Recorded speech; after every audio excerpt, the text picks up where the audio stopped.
Que se passe-t-il ce mardi 21 avril autour de nous, en ce moment?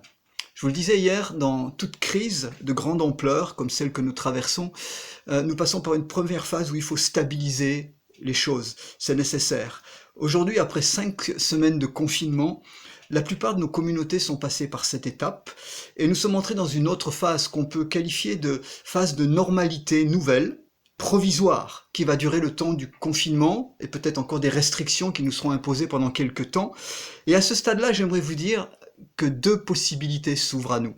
La première, c'est de dire, voilà, nous sommes installés dans une certaine routine et nous attendons que la crise finisse. Et puis, dès que ça sera fini, nous reviendrons à nos anciens systèmes, nos mêmes fonctionnements qui nous rassurent, avec peut-être quelques retouches, quelques aménagements, mais en gros, nous chercherons le plus vite possible à revenir dans l'ancienne normalité. Permettez-moi juste une remarque, frères et sœurs, c'est que quand nous allons sortir de cette crise, le monde, lui, ne sera plus dans cette ancienne normalité. Il aura changé. Alors, nous avons une deuxième possibilité, maintenant, c'est d'aller plus loin. Est-ce que nous voulons profiter de cette période pour écouter Dieu encore avec plus de précision, plus de profondeur, sur ce qu'il veut dire à son Église et ce qu'il veut nous dire à nous en particulier? Ne nous contentons pas d'attendre, recherchons des nouveaux matériaux pour construire, anticipons sur le monde de demain, engageons-nous à nouveau, tout à nouveau, dans la mission que Jésus nous a donnée, parce que cette mission se poursuit. Alors, nous pourrons entrer à ce moment-là dans d'autres étapes. Il y a quelques décennies en arrière, Eric Hoffer, un philosophe américain du XXe siècle, écrivait ceci. Il disait, dans les temps de changement, ceux qui veulent apprendre héritent la terre, alors que ceux qui ont appris se retrouvent magnifiquement équipés pour un monde qui n'existe plus. Ça me fait réfléchir. Le danger pour les responsables de communautés actuellement, c'est de se dire maintenant, voilà, concentrons-nous encore sur l'organisation temporaire, répondons aux besoins des uns et des autres, concentrons-nous sur le fonctionnement de l'Église, et puis de s'arrêter là. Le danger pour nous tous aussi, c'est de s'installer dans cette nouvelle routine, apparemment confortable, ou bien être absorbé par les nouvelles, les médias, ou bien encore simplement consommer, que ce soit des médias chrétiens ou Netflix, c'est ce que vous voulez, en attendant la délivrance. J'aimerais faire 3 réflexions, frères et sœurs. Premièrement, c'est un temps pour nous, pour moins de distraction et plus de concentration sur Dieu, sur notre âme, sur les autres.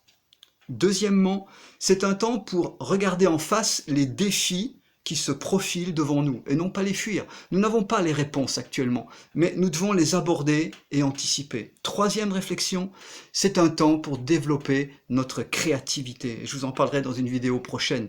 Nous devons sortir, ne pas nous laisser enfermer dans un pseudo-confort de confinement, et puis finalement, simplement attendre que les choses se passent. Permettez-moi de vous parler d'un homme qui a vécu il y a près de 4000 ans, qui s'appelle Abraham, qu'on connaît bien dans la Bible, un homme qui connaissait Dieu d'une manière particulière, le vrai Dieu au milieu d'une population idolâtre, un homme qui avait reçu des promesses de Dieu extraordinaires, notamment pour sa famille, pour sa descendance, pour un territoire, mais aussi un homme comme nous qui a douté à certains moments. Et on le voit dans Genèse 15, au fond de sa tente, en train de se lamenter sur ce que Dieu n'a pas accompli. Je lis. Genèse 15 au verset 1. La parole de l'Éternel fut adressée à Abraham dans une vision. Et il lui dit, Abraham, ne crains point, je suis ton bouclier et ta récompense sera grande. Vous me permettez que je répète, je suis ton bouclier, dit le Seigneur, et ta récompense sera grande. Dieu est ton bouclier aujourd'hui, ta récompense demain. Et Abraham lui dit, mais Seigneur éternel, que me donneras-tu? J'ai pas d'enfant, je m'en vais comme ça. Et il a un dialogue avec Dieu. Et je souligne le verset 5. L'Éternel le mena dehors. Et il lui dit, contemple donc le ciel, compte les étoiles si tu peux les compter, ta descendance sera ainsi. Abraham eut confiance en l'Éternel qui le lui imputa à justice. Bien-aimé, Abraham se lamentait au fond de sa tente. Et il a fallu que Dieu le sorte de sa tente pour que, au lieu de regarder le toit en toile qui était au-dessus de lui, il puisse voir plutôt la voûte céleste avec des quantités d'étoiles qui figuraient ou qui préfiguraient sa descendance spirituelle. Mes amis, élargissons notre vision. Sortons de nos ornières, excusez-moi, mais parfois de nos bobos quotidiens pour voir plus grand. pour voir le ciel. Je sais que quand on est confiné, c'est parfois compliqué. Mais j'aimerais te dire ce matin, Abraham crut à Dieu, cela lui fut imputé à justice. Ce matin, dans quel état d'esprit es-tu? Que regardes-tu? Le ciel avec les étoiles multiples ou simplement le toit de ta tente?